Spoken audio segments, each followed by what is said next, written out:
Juan, thank you so much. Thank you, Tim. And Juan, you were mentioned quite a couple of times. Thank you very much, Maria, for your this wonderful opportunity to talk about this book. And more importantly, thank you to the Fundación. It's always lovely to be in the House of Freedom. In the book, we talk about the great work that you did in 2020, talking about the rate of growth of money, etc. What are the main lessons that you think we can get from that period in a moment right now in which every central bank and every government is aiming to implement the same policies in 2020? I'm going to start with Juan, and then we go with you. Well, may I second your very kind words to the Foundation. Thank you very much, everyone. I feel at home every time I come here. And also, as I said a year ago when I was with you, I'm were here. Positively surprised to see there's such an interest in money and monetarism. And inflation, who would say, on a Monday evenings, this lovely weather, that the venue was going to be so full. So thank you all very much. So, would these episodes have any impact in central banks and how they see the economy? My major concern is very similar to Tim's. They don't have a consistent theory of inflation.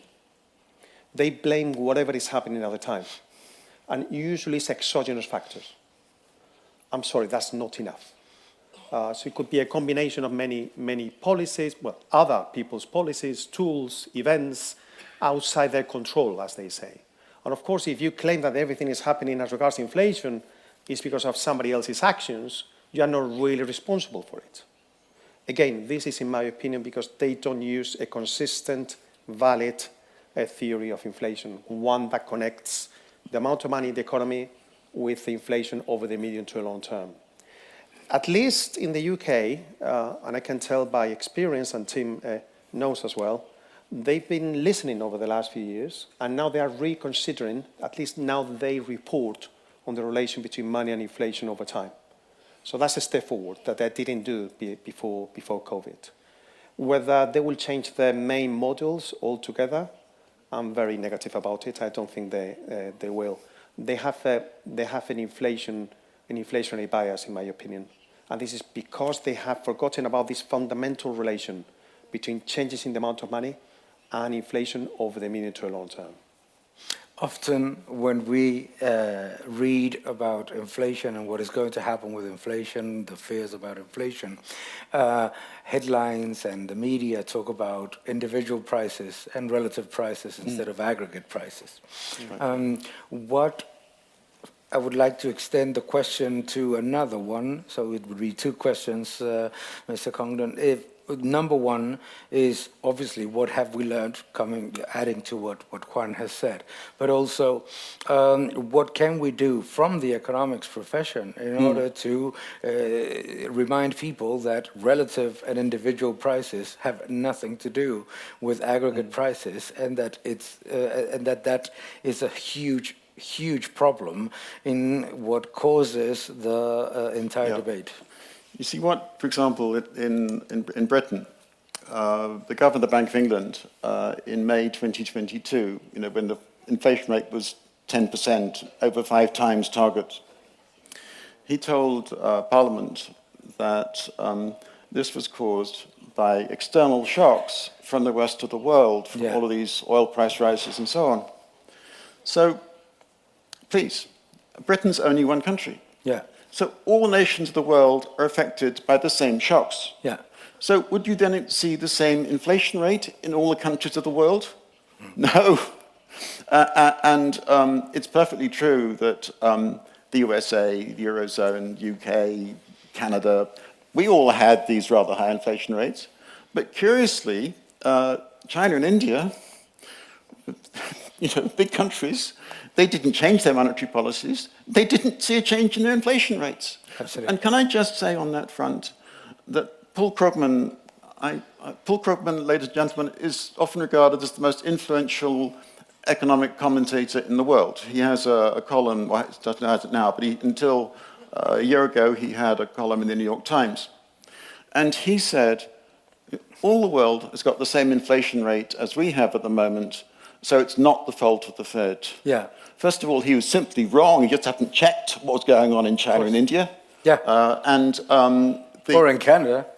sorry. Or in Canada. He didn't have to go that far. Well, actually, also Japan and Switzerland, Switzerland, of course, didn't join this, and they didn't have high inflation. So, completely wrong. But that then just brings out the importance of looking at the monetary data, really. Yeah. I mean, there's an awful lot more to say. I think it is true that there are people at the Bank of England who listen to me and know my work. That's been true, by the way, for decades. I mean, there are battles going on, intellectual battles, and what can we do as economists? Well, we can write books, we can write papers, we can give talks at the Rafael del Pino Fundación. There's various things that we can do, but that's all we can do, and it's really been sort of my work to try and bring out these ideas. Following up from Milton Friedman, I think did a fantastic amount of good. However, as I pointed out in my letter, I don't agree with everything that Chicago says.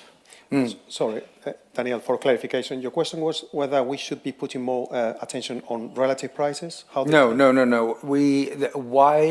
What could we do to make people stop thinking about relative prices and individual prices as causes of inflation, and the difference between aggregate prices and individual prices? Because this is what we're hearing every bloody day, today. Now, oil prices are going up, inflation is going to be 6%. No, it won't. We have an experience, we have run an experiment in Buckingham with our outreach programs that we offer to both A-level students, that's equivalent of a bachillerato here in Spain, and to university students. And quite often, the bachillerato A-level students are much better prepared to define inflation better. Mm-hmm. So they know exactly the difference between the price level versus changes in relative prices. Yeah.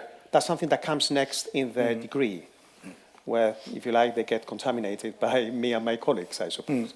So all we need to try to do is to teach them well the difference between the price level, therefore inflation, versus changes in relative prices that do occur in markets on a daily basis, if you like. Okay. That doesn't need to be inflationary. Yeah. 28 million views on TikTok. The following, I'm going to paraphrase, okay? The following TikTok. I know, there's a lot of inflation, so just print more. There's 28 million view TikTok that was published this last year. Don't you think that we need to? I wonder what the reaction of the members of the public in Venezuela would be to that comment. Yeah, exactly. Yeah, what would be the reaction of the German middle class in autumn 2023 when and think about what happened in Germany in the next 20 years. These things are not to be sneered at. They're terribly important, and one just has to treat this kind of thing in the social media with contempt. I understand. Completely agree. I think that it's very important for people also to understand, as you point in the book, the grave consequences of so-called trying.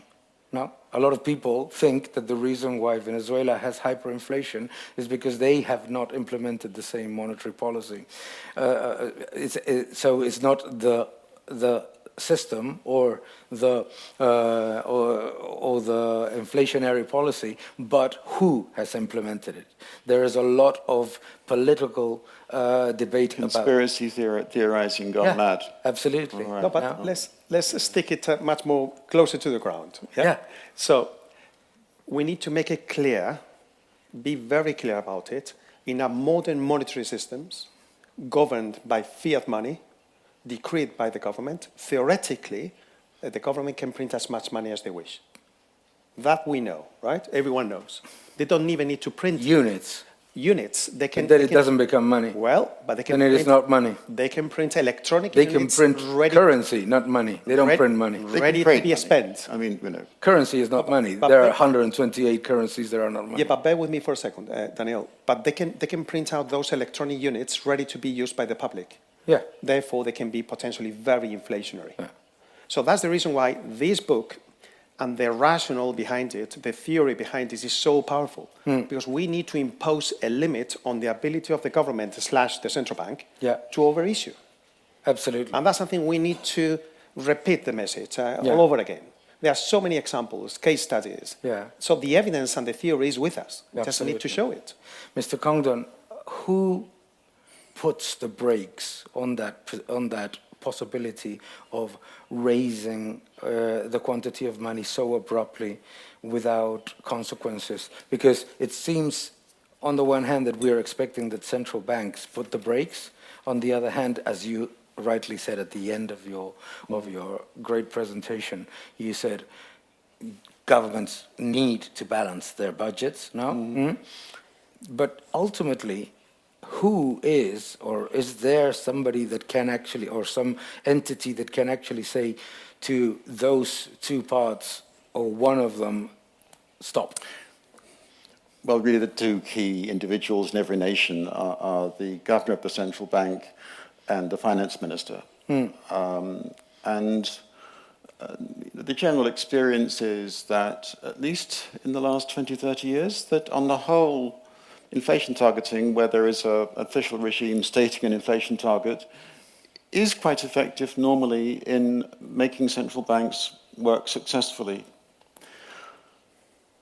Will that, apart from this episode, will that be true in the next 5 or 10 years? I'm relatively sanguine about Europe, including the UK. I'm not very happy about the USA. And can I say, my worry about America is very much because of the profession. Because it's the profession that's been corrupted by these very bad ideas. I'm sorry, our ideas are right. And we are, in the USA, a tiny minority. I mean, I have friends there, but we're a tiny minority, and we're battling. So I don't know what's going to happen.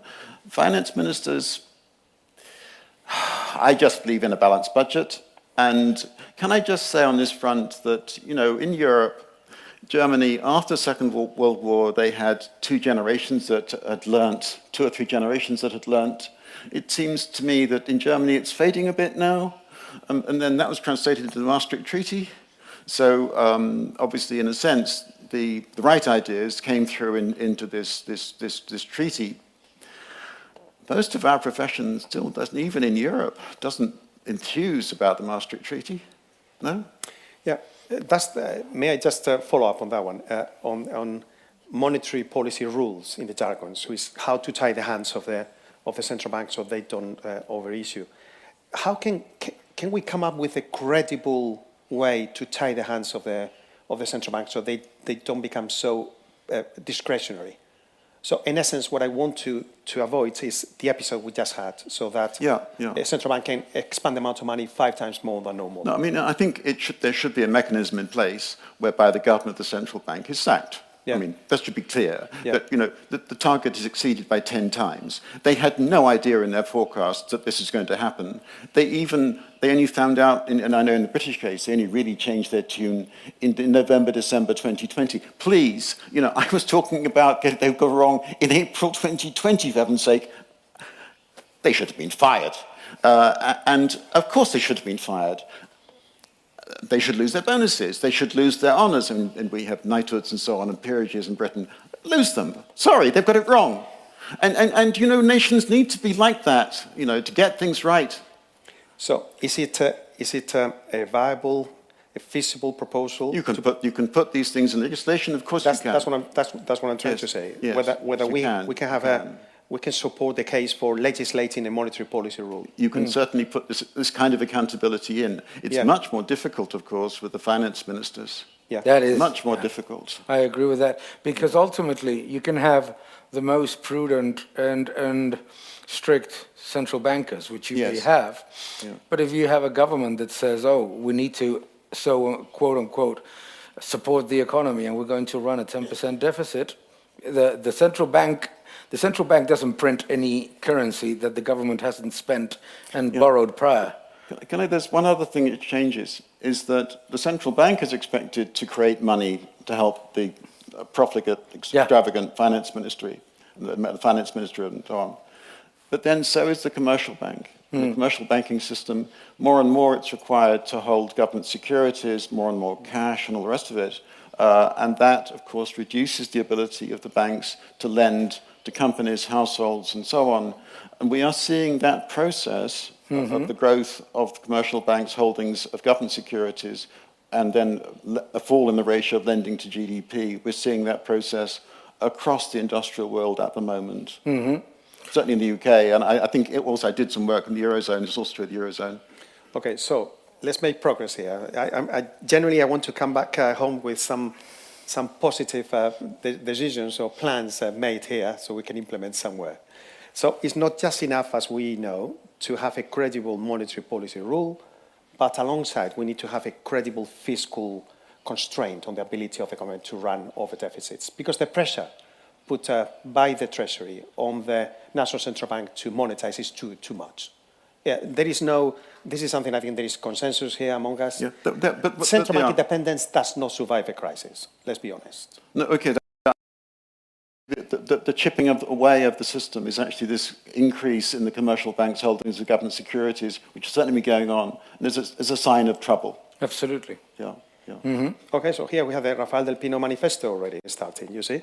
A credible monetary policy rule, a credible fiscal policy rule. Yeah. No matter how independent the central bank is, that's secondary. That is absolutely correct. Now, I think that once, let's go deeper into the opposite side of the spectrum, which is what is suddenly becoming so popular, which is this view that is, the problem is not the quantity of money, but the scarcity of goods and services. As long as GDP is growing and as long as there is plenty of activity, you can basically end unemployment by creating money because the government creates reserves for the private sector. Okay. Let's debunk that stupidity for once and for all, because it's ludicrous, but it is quite popular. Modern monetary theory. That is neo-chartalism, yeah, call it, yeah. Right. Sort of. Just again, so that the audience understands the way in which economists use or misuse words. The phrase modern monetary theory, capital M, capital T, MMT, is a very strange way of using these words. Because what it's about is exactly this idea that because the government can print money, can print money, can create money, the government can never go bust, can never go. Therefore, we should freely have a deficit, finance expenditure by printing money, unless the economy is very stretched and is overheating. But then, if it's overheating, the important thing is to raise economic growth again. Yeah. And if we raise economic growth again, then we don't have to worry about all these financial constraints. And I'm not making this up. This is what modern monetary theory is about. And there have been books written about it, and some parts of the Democrat Party in America have been. This is what this stuff is about. Yeah. All I would say is that.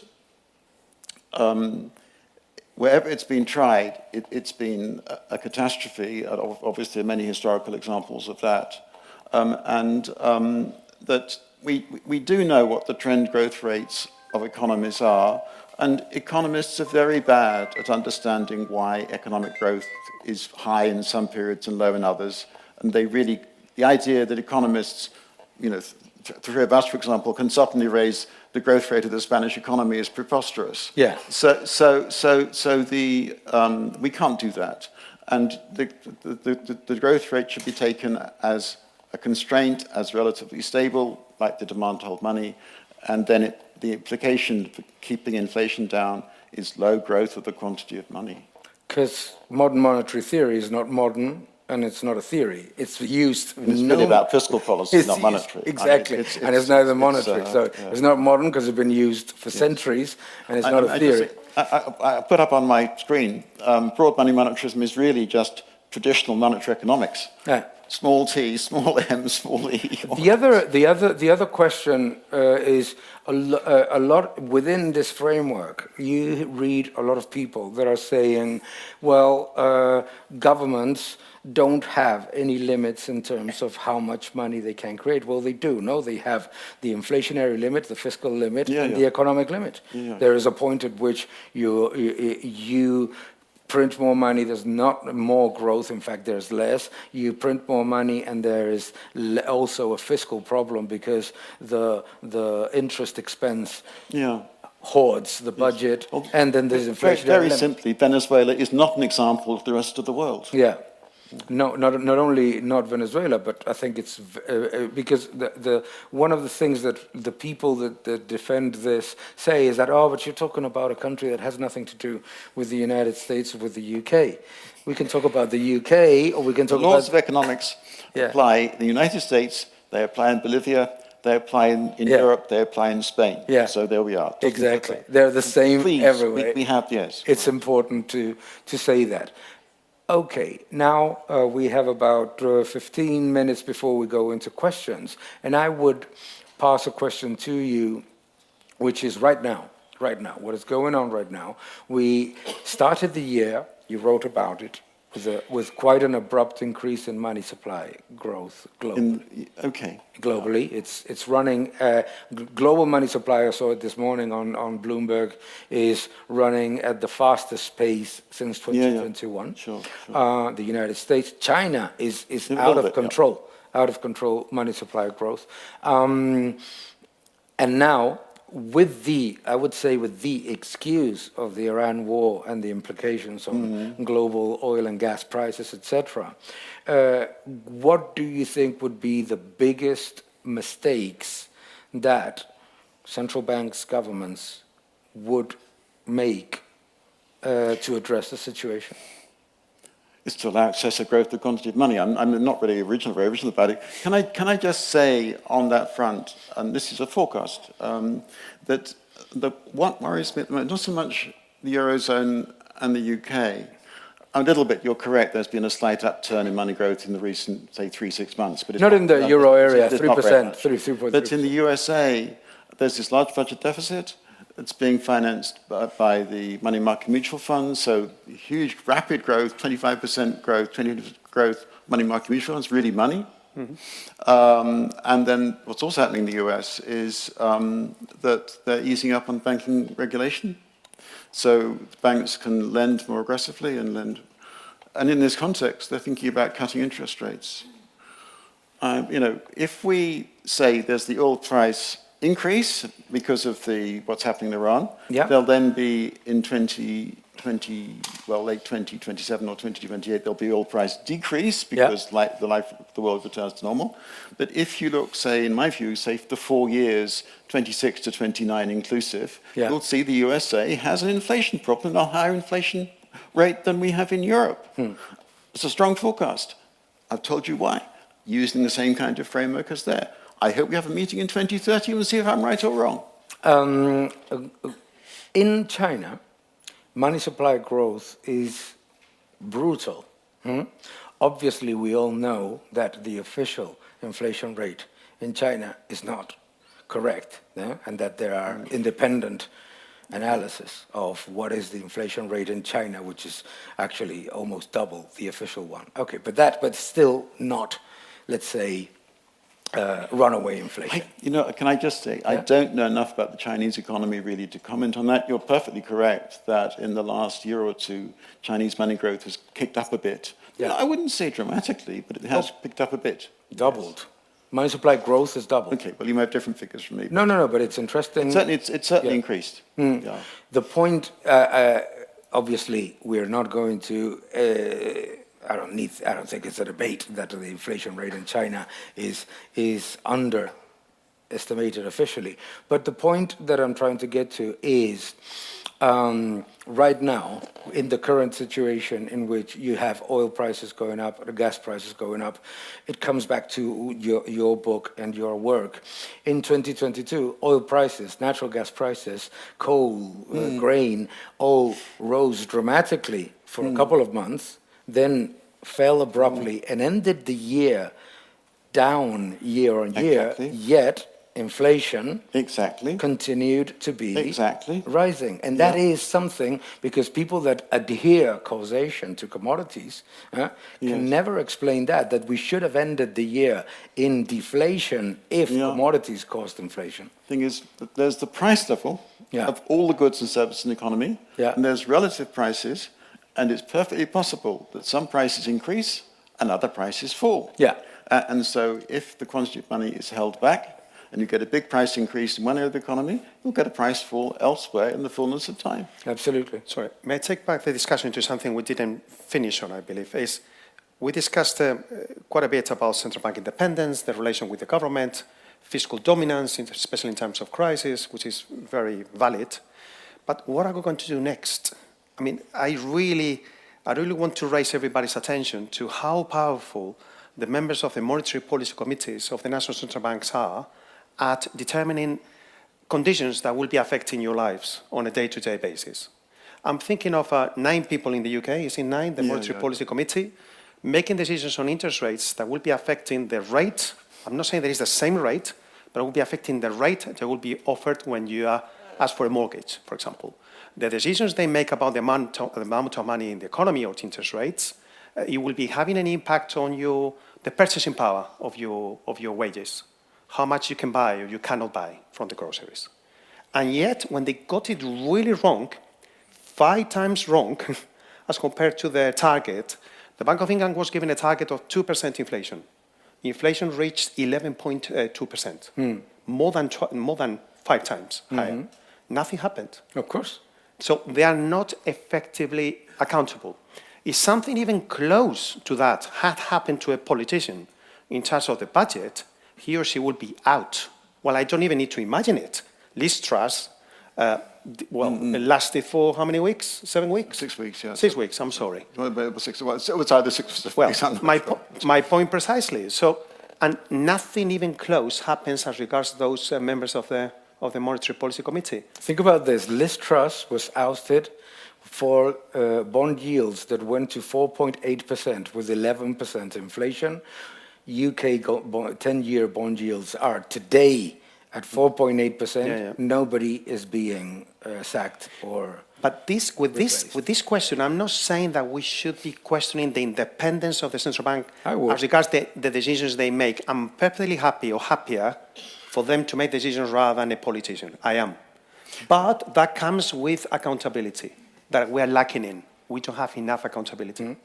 Can I just say that this, in a way, is a more serious problem in the Eurozone than in the UK, in the sense that at least, in the UK it's one nation and there's one central bank and one government. And obviously in the Eurozone, I forget exactly how many, sort of 25 nations have adopted the euro now. I'm not sure exactly how many have, but it's most of them. So you're trying to enforce accountability by the European Parliament. Well, that's not what, I don't think the European Parliament's got such powers. You might say then the Council of Ministers can basically do it. The Council of Ministers certainly can't fire any senior people because it's part of the treaty that basically the ECB is independent. So in some ways, by the way, just so the audience understands, in Britain, may shock you, I was opposed to Britain joining the single European currency precisely because of these issues. Anyway, that's a big discussion. But the you see the ECB does not feel it has to respond to national parliaments, which is fair enough. But then exactly if they make a mistake, and by the way, the ECB, in Europe, the Eurozone, the inflation rate did go over 10%. To whom does the ECB account? And it's a very basic question. All I'm saying is that their tenure is not renewed upon performance or poor performance. It is not. No. And my point is we should be able to criticize central banks and yet, in my opinion, support their independence. Both things can happen at the same time. Or not have a central bank. Well, that's a debate. That's easy. If you have to decide between bad and Islamabad, I would rather have none of it. Well, maybe we can come What a back, good day to talk about Islamabad, by the way. next year for another different debate. No, but no, My point, sorry, Daniel, Yeah. my point is with a very, I wouldn't call it simple, but with this analysis, with the monetary analysis, with Yeah. one equation, if you like, properly understood, properly applied, you can produce a great gain of efficiency in the economy. Absolutely. With only the application of this equation. Which goes to a question that I would like to make to Mr. Congdon. This is most of, I would say, maybe you agree with this. Most of the people in central banks and most of these officials have been relatively focused on the element of inflation. The problem is that suddenly comes the emergency issue. We have an emergency, and therefore we have to take extraordinary measures, and extraordinary measures become the norm. No, how do you rein on that? You've got to be good economists. Yeah. You've got to understand how the world works. And the trouble with the economists in the central banks in 2020 and 2021 was that they may be good economists in the sense that they'd got all their doctorates, they've got excellent degrees and all the rest of it. They did not understand how the real world works. And one of the reasons for that was the terrible mess in macroeconomics and macroeconomic theory. And that's why I've written this book. Yeah. But another point, Tim, sorry, may I? Yeah. Is we need to study economic history much more, monetary history in particular, because this is not unprecedented. I mean, we had episodes of a banking crisis, 3 at least major banking crises in the last half of the 19th century in Britain, and they were addressed by the Bank of England by trial and error, and in the end, by 1860s. They found out the proper way to intervene in a crisis that is completely different to how we do it here. Is a provision of extraordinary lending against collateral at a high interest rate. Yeah. This is what we call the budget criteria theory. That's something we didn't try with COVID-19. We could have tried. We went full on onto the nuclear weapon, quantitative easing.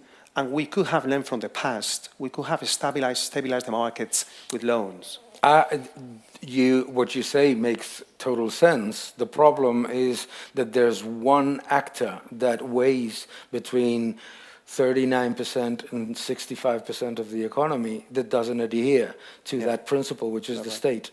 So what you end up doing is demolishing the private sector, but the government continues party like it's 1999. So it's it's essential to include the element that Mr. Congdon was saying about finance. Can I just say one other thing? Which is that at these meetings, and it may happen this evening when we start asking for questions from the audience, you tend to get people saying, what's happened to gold? Why can't we go back to gold? Yeah. And can I just say that that's not silly? You know, the Americans came off gold in 1971, and the Bretton Woods system broke down because all currencies were linked to the dollar, which was linked to gold. So we were kind of on the gold standard even until 1971. And then we had a crazy boom, 72, 73, with the oil price numbers, oil price effect making it much worse, but we had a crazy boom. And then we were seen to be moving towards a kind of monetarist world in which central banks try to control the quantity of money. Yeah. The general view is then that this failed. I don't agree with that, but that's what many people believe. And then we come back, it's now 2026, you know, it's, what is it, it's 55 years later. And, you know, is it 55 years later, my maths is right. And we've failed to sort out this problem. Absolutely.